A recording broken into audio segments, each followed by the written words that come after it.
This is the captain. Brace for impact. In this video, I'm going to show you how I fly the MC80 Home 1 variant. Alright, so the MC80 has many names. It's also known as the Cigar or the Battle Pickle, which is our favorite one here.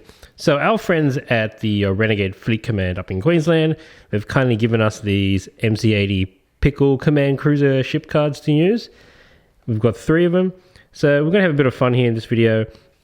Whenever you see a pickle, like the one up here, throughout the video, make note of it, count how many there are, and then at the end of the video, put a comment down on how many pickles you've seen, and if you've got the correct number, we'll send you one of these crazy cool pickle cards.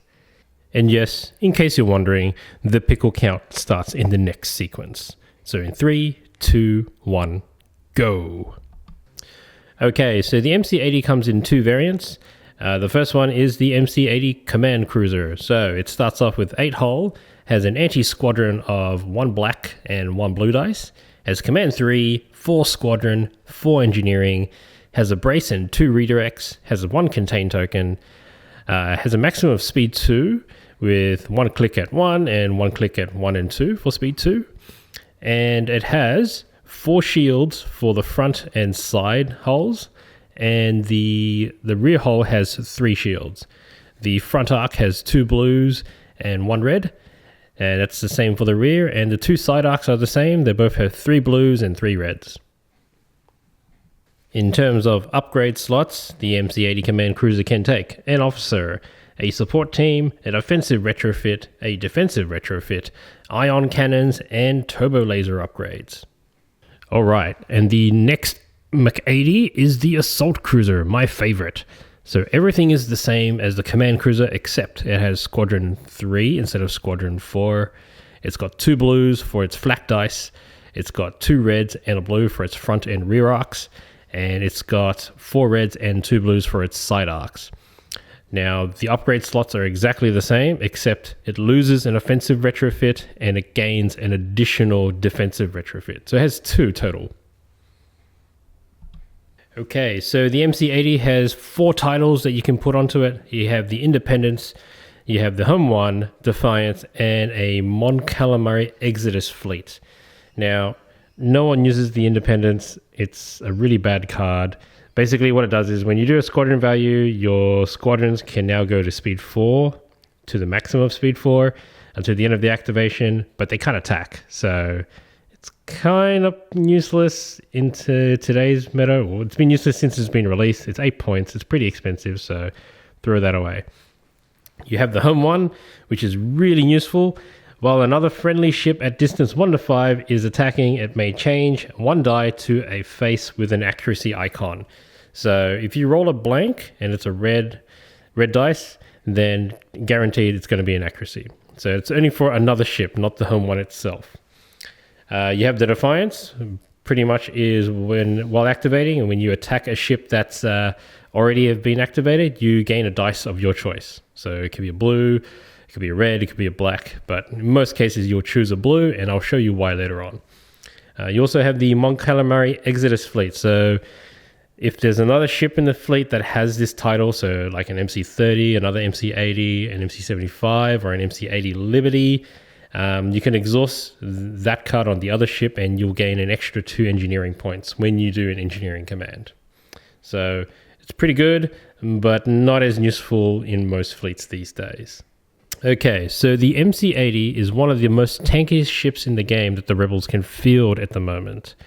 So it makes sense to capitalize on this advantage by giving it a defensive retrofit upgrade, such as ECMs, reinforced blast doors, advanced projectors, or early warning system.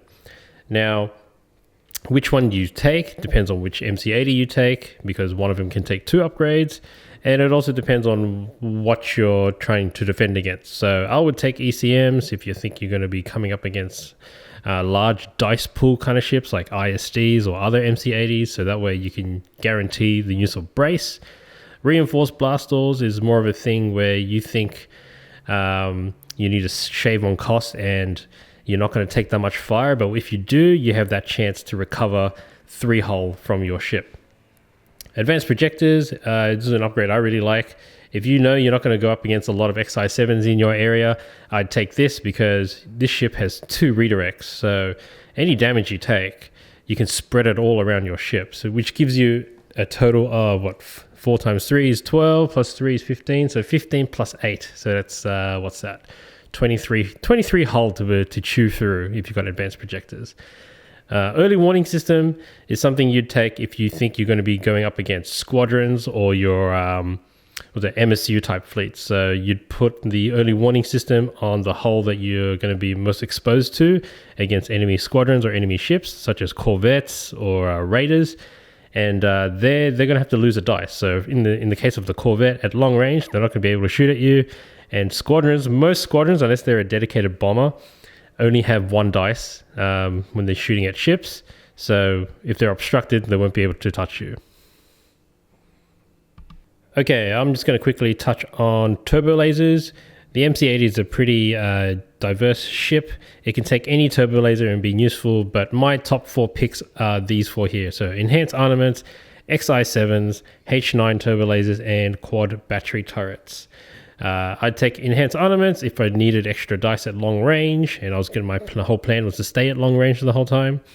XI7s I'd take if I'm going to be close up with other enemy ships with redirect, because most ships these days do have redirect. H9 turbo lasers, I'll take that if I'm going to be going up against lots of smaller type ships, MSUs, especially flotillas, so you need that guaranteed accuracy to destroy them. It is a bit expensive, so if you don't have the points to spare, falling back on XI7s is not such a bad idea. Then my favorite is quad battery turrets. So while attacking a ship with a higher speed than yours, you may add 1 blue dice to your attack pool. Now this synergizes very well with leading shots, but it could also have the potential of giving you a blue dice twice, so out the front arc and out the side arc too, if you manage to score the double arc.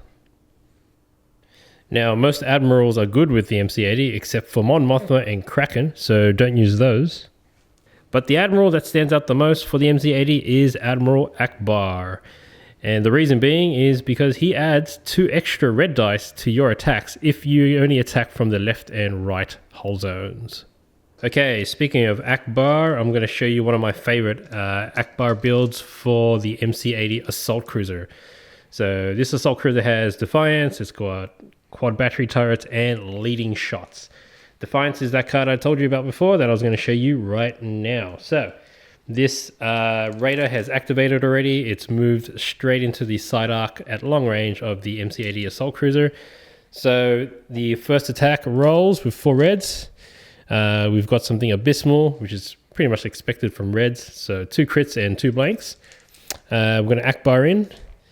We've got an accuracy and another blank. So normally this would be a pretty piss poor roll.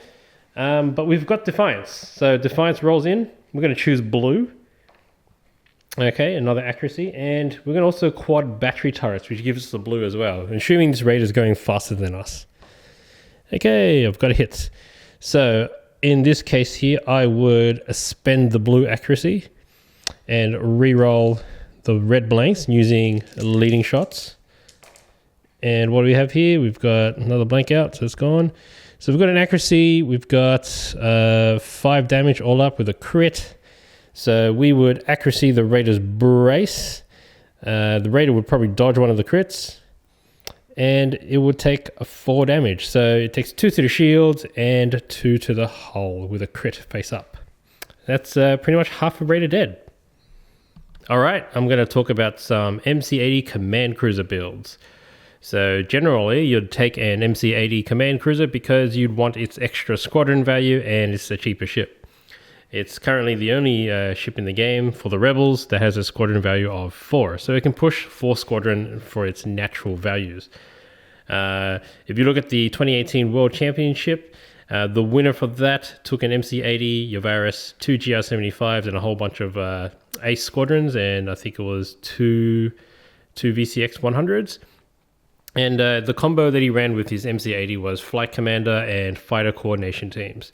So the idea is you'd reveal a squadron command, you'd delay the squadron activation using Flight Commander, you'd move the MC-80 up, and then fighter coordination teams kick in. You can now move 4 squadrons up to distance 1. So you'd move your B-wings because they're really slow, and then they would move into position, and then you'd activate them using Flight Commander. So that was a pretty good combo there. If you're running a whole bunch of swarms that are fast movers, such as A-wings, then you'd probably want boosted. Now the MC-80 has some glaring weaknesses as always. 3, 2, 1. So with all ships, every ship has a glaring weakness, and the MC-80 is not exempt from this. So its main weakness is the fact that it's really slow. It's only speed 2, and its front arc has like piss poor dice. It's only 3. So what happens is most opponents want to do this. They want to shove a fast-moving CQC ship, such as a Raider, such as Demolisher, and if they can actually do it, they'll shove an ISD into your front arc as well. Now the problem is, once the blocker is there, the MC-80 can't move. It can't escape because it's only speed 2. It can't maneuver around it. It can't go through it. It's not fast enough. So it's pretty much stuck there until the Raider disappears. So this is why it's really important to have those defensive upgrades. It makes the MC-80 last longer if it's being blocked in this situation. If you're being blocked a lot, I would even chuck on Lando Calrissian to give you a bit more of that survivability. Now, one thing you can do, if you're in a position where you have a Raider or another small ship blocking you, and there's nothing else coming, then your offensive upgrades such as Defiance and quad battery turrets can actually probably save you in this situation, because the enemy is gonna think that you only have three dice out the front, which is not that bad when you add on the rest of it. So let's look here. So for this command cruiser situation, we have here 2 blues and a red. We're going to throw that. We've got an accuracy and a crit. Defiance is going to give you another dice, and so is quad battery turrets. So quads first, add a blue. We got a hit. In this situation, I would actually add a black for Defiance. Alright, hit crit. Oh, that was a hit crit. And what do we have here? So we would accuracy the brace. Oh, lucky me. And then we do 1, 2, 3, 4, 5. So this Raider is pretty much on 1 afterwards. If I draw a structural, it's dead. But yeah, if it's on 1, then the next turn is I'm going to move in and just ram it, and it's gone. Deployment with the MC-80. Now, because it's a side-arcing ship, most players have the tendency to try to deploy it sideways like this. So this is your deployment zone. You go 3 in, and you just like put it here, and then your whole entire battle plan is to travel along and then hope they come down to you so you can shoot them at long range. Now the problem with deploying this way, there's nothing wrong with it, but the problem is it telegraphs where you're going. So what generally happens is they'll put their ISD or their blocking ship in that direction over there, so as you go forward here, they end up going downwards and into a direct course to block you. You would see this coming too, also, as well, obviously. So when you try to turn, you're going to be turning at most likely speed 2, right? You don't have enough time. You're actually turning into the problem. So that's something you want to avoid if you can. Now, one thing I will give advice on is if you deploy like that, okay? Now the opponent, if they want to block you, they're going to have to put their blocker in front of you like this, right? Yeah, so you can see. Now you have the option, right? If they're coming, even if they're barrel rolling down you at maximum speed 3.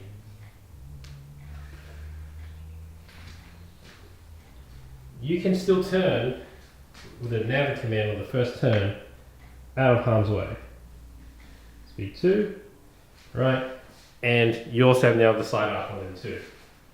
Additionally, this is the main reason why engine techs are so popular on the MC-80 as well. If I have the card here to actually pull it out, nope, it's gone. Anyways, yeah, so if you get engine techs, you can go an extra extra step like that to get away. And then in subsequent turns, this ISD is going to try shoot at you. It's gonna end up bumping you or staying in the same location. But if you've got engine tech, you're gonna survive because of all your defensive tech. But the main reason is you're not blocked. So with the nav command on the next turn, you're going to be able to do 2 clicks at 1, 1 click at 2. Right, and you can even engine tech in on the next turn. Sorry, on the same turn. And now you're broadsiding the ISD, getting around it. And the ISD is stuck there. Now, let's try that again. So you start off in the middle, right? If they go, okay, I don't want to fall for that trap, and they deploy either side like such, you don't have to turn anymore. You can just go flying straight down the middle, right, and do the fabled Akbar slash. Right, you can fire both sides, right, and that's the Akbar slash. MC80 fits in most fleets. One in particular is the Akbar fish farm. So you'd have Akbar, you'd have 2 other small ships and 2 flotillas. Now back in the day when you could take more than 2 flotillas, you'd just have 4 more flotillas. So the idea is you'd have 2 VCX 100s as well, have some escorts, have intel or Jan-Ors, and you would farm the objectives as second player. So you would farm fire lanes, and Sentinel for your red and yellows. Sorry, your yellow and blue objectives, and your red objective would most likely be advanced gunnery or most wanted. So if they didn't choose advanced gunnery or most wanted, they'd only have to choose between fire lanes and Sentinel. And with the advantage of having 2 strategic squadrons, just grabbing those tokens and scoring the objective points, you're going to rack up a lot of points. Now, the only way they can stop you is if they come towards you and into range of your Akbar guns. So it's a massive trap for everyone if you take this fleet. It's somewhat watered down now because of the FAQ changes for the flotillas and the way how relay works now as well. Now, the Akbar fleet that I like running is an MC80 assault cruiser, fully decked out. So defensive upgrades includes ECMs, advanced projectors. I've got Defiance. I've got quad battery turrets. I've got Lando just to keep the thing alive, and I think that's all I can fit on it. Yeah. And then I would have 3 TRC-90s, sometimes 4 if I choose to go no squadrons. But if I want some squadrons, such as like a light screen of like say 4 Z95s or 4 X-Wings or A-Wings, I'd have a GR-75 to push them around too. And the idea behind this is I just try to toilet flush the opponent. Like the MC80 throws a lot of dice at long range from the side. That's reliable due to leading shots and Defiance, and even quad battery turrets. The TRC-90s, we've been using concentrate fire most of the time, so technically they can throw 4 reds out, and then any blanks can be turned into a double hit. Now, if I combo that instead of with the MC80 using Home 1 instead of Defiance, then any other blanks can turn into an accuracy. So it depends on how I'm feeling, what the meta is be like to make the call between Defiance or Home 1. Yeah, and quickly, engine techs. Definitely I would take engine techs in this build, only because I want the MC80 to keep up with the TRC-90s. Alright, Commanders, that's all I've got for the MC80 Home 1 variant. If you've got any other questions or you think I've missed something, feel free to put it in the comments below. For all you pickle counters out there, so give us a number of pickles that you've counted in the comments below, and furthermore, contact us on Discord or Facebook. Links in the description of this video below as well. Only because we've only got 3 cards, so we're going to give it away to the first 3 people that count the correct number of pickles. And sadly, we can't message each other on YouTube anymore. So get onto Discord, join the community, give us the number, and give us your shipping details, and I'll be able to send out the cards to you. Anyways, this is Veteran Captain Ken, signing out.